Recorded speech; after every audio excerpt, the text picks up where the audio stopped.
Bismillahirrahmanirrahim. Assalamualaikum warahmatullahi wabarakatuh. Alhamdulillah wassalatu wassalamu ala Rasulillah Sayyidina Muhammad ibn Abdullah sallallahu alaihi wasallam wa ala alihi wa sahbihi wa man tabi'ahu wa mawalah wa la hawla wa la quwwata illa billah. Amma ba'du. Alhamdulillah kita masih bisa melanjutkan kembali daripada pelajaran usul fikih kelas 10 agama, lanjutan materi yang selanjutnya yaitu materi di bab 4 dengan tema Al-Quran sebagai sumber hukum Islam. Al-Quran sebagai sumber hukum Islam. Kita langsung aja daripada pengertian Al-Quran. Secara etimologi, Al-Quran artinya adalah bacaan, atau bisa juga disebut yang dibaca, yang dilihat, dan yang ditelaah.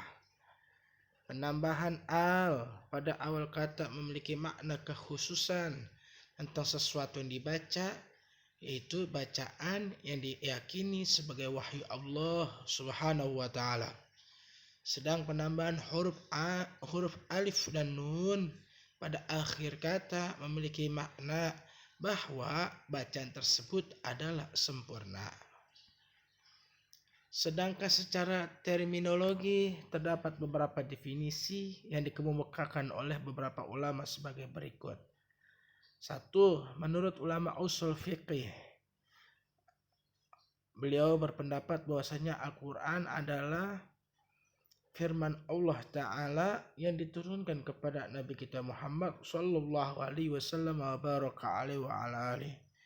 Berbahasa Arab, diriwayatkan kepada kita secara mutawatir, termaktub di dalam mushaf. Membacanya merupakan ibadah, dimulai dari surah Al-Fatihah dan diakhiri dengan surah An-Nas. Menurut Syekh Muhammad Ali As-Sabuni, beliau mengatakan bahwasanya Al-Quran ialah firman Allah yang merupakan mukjizat yang diturunkan kepada penutup para nabi dan rasul melalui malaikat Jibril alaihi salatu wassalam, termaktub di dalam mushaf yang diriwayatkan kepada kita secara mutawatir. Membacanya merupakan ibadah, dimulai dari surah Al-Fatihah dan diakhiri dengan surah An-Nas.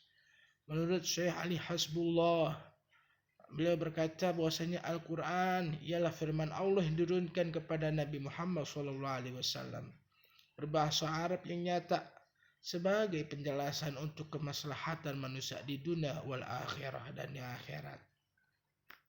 Dari beberapa definisi dan uraian di atas dapat diambil pengertian dan kesimpulan bahwa Al-Quran secara terminologi meliputi unsur-unsur sebagai berikut. 1.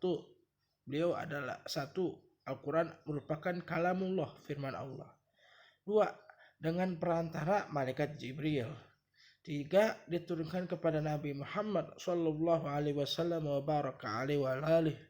4. Sebagai mukjizat. 5. Ditulis dalam mushaf. 6. Dinukil secara mutawatir. 7. Dianggap ibadah orang yang membacanya.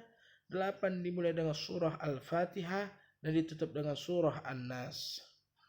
Jadi Al-Quran adalah kalamullah yang berbahasa Arab yang diturunkan kepada Nabi Muhammad sallallahu alaihi wasallam melalui malaikat Jibril alaihi salatu wassalam, yang kita terima secara mutawatir, tertulis dalam mushaf melalui surah Al-Fatihah sampai surah An-Nas untuk dijadikan pedoman bagi umat manusia dan sebagai amal ibadah bila membacanya.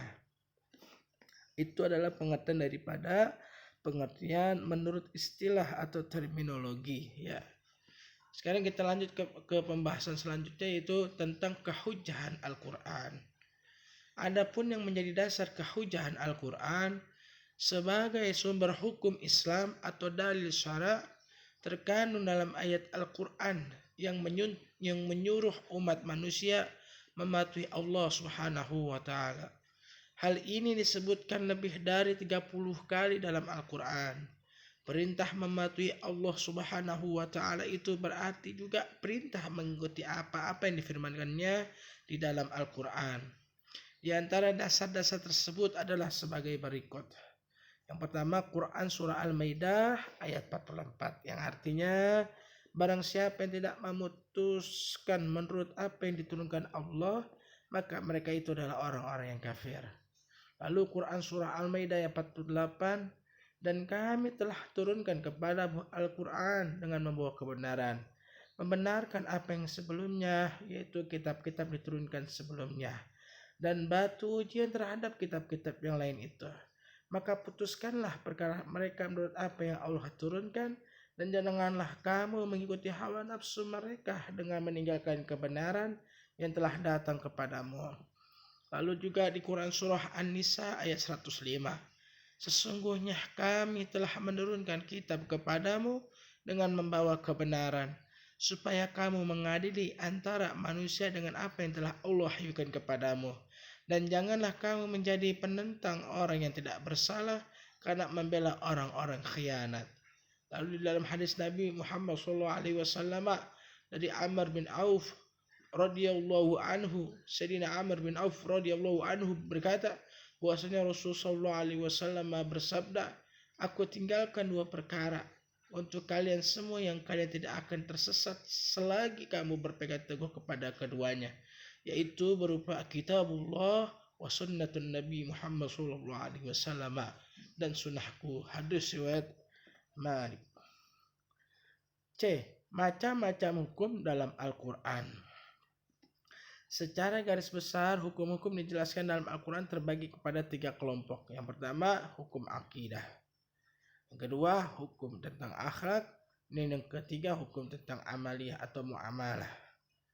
D. Sifat Al-Quran dalam menetapkan hukum. Kalau diteliti secara seksama terkait penetapan hukum dalam Al-Quran, ada beberapa prinsip atau sifat yang dapat kalian pahami. Prinsip atau sifat-sifat tersebut adalah sebagai berikut. Yang pertama, tidak memberatkan. Al-Quran tidak memberatkan. Yang kedua, tidak menyedikitkan beban. Ya, sifat Al-Quran. Yang ketiga, pelaksanaannya bertahap. Yang keempat, membatasi yang mutlak. Dan yang kelima, mengkhususkan yang umum. Ya, penjelasannya kalian bisa nanti baca di buku elektronik daripada Usul Fikih kelas 10 agama. Oke, semoga bermanfaat. Ya, itu yang bisa Pak Irfan jelaskan. Ya, mohon maaf bila ada salah-salah kata, salah-salah ucap. Ya, mudah-mudahan kita bisa mengambil daripada hikmah mempelajari Al-Quran sebagai pedoman utama dalam mengambil keputusan. Terima kasih. Wassalamualaikum warahmatullahi wabarakatuh.